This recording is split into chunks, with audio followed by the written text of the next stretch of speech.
बिस्मिल्लाहिर्रहमानिर्रहीम। अस्सलाम वालेकुम दोस्तों, नई वीडियो में खुश आमदीद। दोस्तों, राना सनाउल्लाह तारीखी गलती कर बैठे। इम्पोर्टेड सरकार को बुरा फंसा दिया। पाकिस्तान के खिलाफ 1971 जैसे हालात पैदा करने की कोशिश।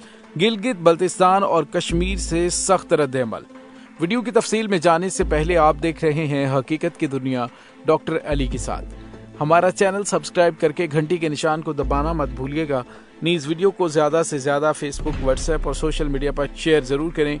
शेयर और लाइक करने के साथ साथ कमेंट बॉक्स में पाक फौज जिंदाबाद, पाकिस्तान पाइंदाबाद और पाकिस्तान के गुमनाम हीरोज को सलाम का नारा कमेंट जरूर कीजिएगा। दोस्तों, यूं लगता है कि जैसे नून लीग को बिल्कुल ढील इसीलिए दी गई है ताकि जितनी गलतियां करनी है ये एक दफा वो सारी गलतियां कर बैठे ताकि इन पर गिरफ्त करना आसान हो। जी दोस्तों, कुछ रोज पहले बड़ी अजीबो गरीब खबरें मीडिया पर नजर से गुजरी तो काफी ज्यादा हैरानगी भी हुई। इस पर हमने वीडियो भी बनाई। खबर ये थी कि गिलगित बल्तिस्तान की पुलिस अपने वजीर आला के तहफ्फुज के लिए अपने रीजन से बाहर नहीं जा सकेगी और गिलगित बल्तिस्तान के वजीर आला भी जिस सूबे में भी जाएंगे वहाँ की सूबाई हुकूमत उनके तहफ्फुज की जिम्मेदार होगी। और 226 मार्च को वज़ीर आला ने जो मुलाकात जमान पार्क में इमरान खान से की है, मालूम नहीं हो सका कि उनके साथ गिलगित बल्तिस्तान का अपना हिफाजती दस्ता था या फिर पंजाब पुलिस ने तहफ्फुज फराहम किया। तो बहरहाल गिलगित बल्तिस्तान को अभी तक बाकायदा सूबे का दर्जा नहीं दिया गया, इसलिए उसको जीबी रीजन कहा जाता है। और इस इलाके के वज़ीर आला खालिद खुर्शीद जब पिछले दिनों साबिक वज़ीर आज़म इमरान खान से मिलने जमान पार्क लाहौर आए थे तो उनके हमरा उनका अपना बॉडीगार्ड दस्ता भी था जो बिलउमूम 8 पुलिस एहलकारों पर मुश्तमिल होता है, जिसका कमांडर SP रैंक का एक पुलिस ऑफिसर होता है। लाहौर में गिलगित बल्तिस्तान के दस्ते की तू मैं पंजाब पुलिस से हुई थी। लाहौर पुलिस ने गिलगित बल्तिस्तान पुलिस एहलकारों को रोका था कि वो अपने चीफ मिनिस्टर के साथ जमान पार्क नहीं जा सकते। वज़ीर आला खालिद खुर्शीद ने इसके बाद मीडिया में एक तफसीली प्रेस कॉन्फ्रेंस भी की थी, जिसे सिर्फ 1-2 चैनलों ने अपनी स्क्रीनों पर दिखाया था। बाकी चैनलों ने अफियत इसी में जानी कि इस फड्डे में टांग ना अड़ाई जाए तो बेहतर है। अब वफाकी वज़ीर दाखिला राना सनाउल्लाह ने जो फरमान जारी किया वो ये था कि गिलगित बल्तिस्तान और आज़ाद कश्मीर के वज़राए आला और गवर्नर अपने साथ अपने इलाके की पुलिस के हिफाजती दस्ते नहीं लाएंगे। तो इस हुक्म पर वज़ीर आला गिलगित बल्तिस्तान ने शदीद एहतजाज किया और कहा कि ये मामला अदालत में जाएगा। इन दिनों इस तरह के मुतनाज़िम मामला धड़ाधड़ और पे दर पे अदालतों में लाए जा रहे हैं, लेकिन वफाकी हुकूमत इस मौजू पर गौर नहीं कर रही कि इन दोनों इलाकों यानी गिलगित बल्तिस्तान और आज़ाद जम्मू कश्मीर से मुतालिक इस किस्म के मामलात को हवा देना और इनको अदालतों में डिस्कस करना फेडरेशन और इकाइयों के दरमियान जिस महाजराई की सूरत इख्तियार करेगा वो एक संगीन मामला होगा। क्या हमारे वज़ीर दाखिला को इल्म नहीं कि ये शुमाली इलाका जात पाकिस्तान की शहरक है?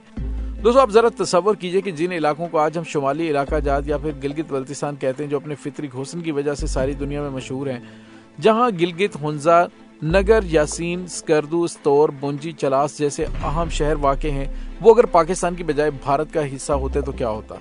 ये तसव्वुर भी कीजिए कि दरियाए सिंध जो पाकिस्तान की ज़रई खुशहाली का ज़ामिन है, जिस पर दयामर भाषा और दासू डैम बनाए जा रहे हैं, इस पर भारत का कोई एक नहीं बल्कि 2 छोटे छोटे डैम बनाकर उसका पानी उनकी बिजली मकबूजा कश्मीर में इस्तेमाल करता तो क्या होता। और फिर ये भी तसव्वुर करें कि भारत के साथ हमारी जो सरहद बैन अल-अक़वामी सरहद कहलाती है और जो शुमाल में सियालकोट से शुरू होकर जनूब में रन ऑफ कच्छ तक जाती है, इसके दिफा के लिए हमारी मुश्किलात में कितना इजाफा हो जाना था अगर मौजूदा लाइन ऑफ कंट्रोल का तसलसल कारगिल और दराज से आगे पॉइंट 9842 तक जाने की बजाय मुजफ्फराबाद, एबटाबाद, कोहिस्तान, सवात और दीर तक चला जाता।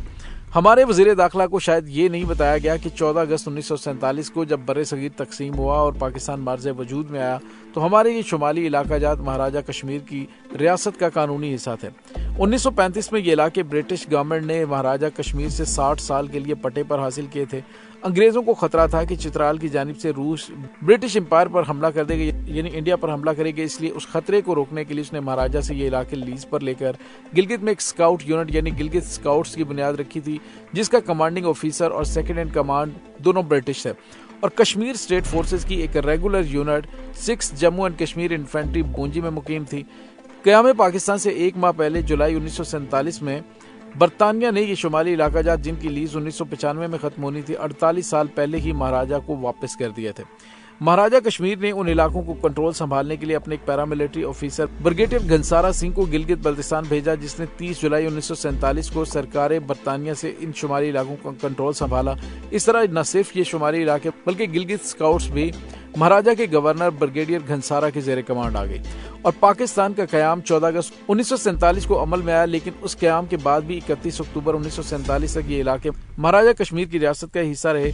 और जैसा हम जानते हैं कि 27 अक्टूबर 1947 को इंडियन आर्मी के दस्ते श्रीनगर के हवाई अड्डे पर उतरे और आज तक वहां उनका कंट्रोल है। और ऐन मुमकिन था कि यही कंट्रोल शुमाली इलाका जात पर भी होता अगर गिलगित स्काउट्स, जिनके सारे जवान एनसीओज और जेसीओज मुकामी मुसलमान थे, महाराजा के खिलाफ वो बगावत ना करते। तो दोस्तों 31 अक्टूबर और 1 नवंबर 1947 की दरमियानी शब गिलगित स्काउट्स के जूनियर कमीशन ऑफिसर्स ने बगावत कर दी, ब्रिगेडियर घनसारा सिंह को गिरफ्तार किया और इस इलाके का इल्हाक पाकिस्तान से कर दिया। इसके बाद तारीख का पहिया घूमा और इंतहाई तेजी से घूमने लगा। इन इलाकों की ये कहानी बड़ी दिलचस्प और बड़ी ही जबरदस्त है। और दोस्तों यहाँ पे आपको ये बताते चलें कि राना सनाउल्लाह साहब की खिदमत में गुजारिश है कि वो गिलगित बल्तिस्तान की ये तारीख पढ़ें और खामखा एक हसास इलाके में हसास तर लोगों की उमंगों के आगे बंद बांधने से गुरेज करें और इन हसास तरीन मसाइल को मजीद हवा देने से इज्तनाब करें। और दोस्तों जो कुछ राना सनाउल्लाह साहब की जानिब से किया गया, जो उनकी जानिब से बयान दिया गया कि गिलगित बल्तिस्तान का वजीर आला इस इलाके में नहीं आ सकता, और जिस तरह से नून लीग के वजीर आजम साहब मंगला डैम गए और वहां पर आज़ाद जम्मू कश्मीर के वजीर आजम ने बात करना चाहिए, तो जिस तरह उनके गार्ड्स को ज़दोकोब किया गया और उनके साथ बदतमीजी की गई, वो भी ऑन द रिकॉर्ड चीजें मौजूद हैं। सवाल ये पैदा होता है कि आखिर ये किसके एजेंडे पर इन हसास इलाके के लोगों के साथ इस तरह का सलूक कर रहे हैं? क्या ये 1971 जैसे हालात पैदा करना चाहते हैं? इस पर आला अदलिया को नोटिस लेना चाहिए। पाकिस्तान के अंदर जो लाकानूनियत की जा रही है, पाकिस्तान के अंदर जो मन मर्जी के काम किए जा रहे हैं, वो तो एक तरफ अब पाकिस्तान के इंतहाई हसास मामलात को छेड़ने की कोशिश की जा रही है। और आपको पता है जिस तरह से गिलगित बल्तिस्तान के अंदर शोरश बर्पा करने के लिए भारत बड़े अरसे से सरमायाकारी कर रहा है और वहां पर पैसा इन्वेस्ट करके उन इलाकों के अंदर माहौल बनाने की कोशिश कर रहा है ताकि उन इलाकों के अंदर शोरश बर्पा की जा सके। दूसरी जानिब भारत की जानिब से जब धमकियां दी जाती तो उनकी जानिब से कहा जाता है कि गिलगित बल्तिस्तान और आज़ाद कश्मीर के इलाकों पर हम अटैक करेंगे। यानी आप खुद ही पाकिस्तान की इकाई के दुश्मन बने हुए हैं। आप कभी इमरान खान को जान से मारने की धमकी देते हैं और मीडिया पर बैठकर उन्हें कहते हैं कि या इमरान खान रहेगा या हम रहेंगे।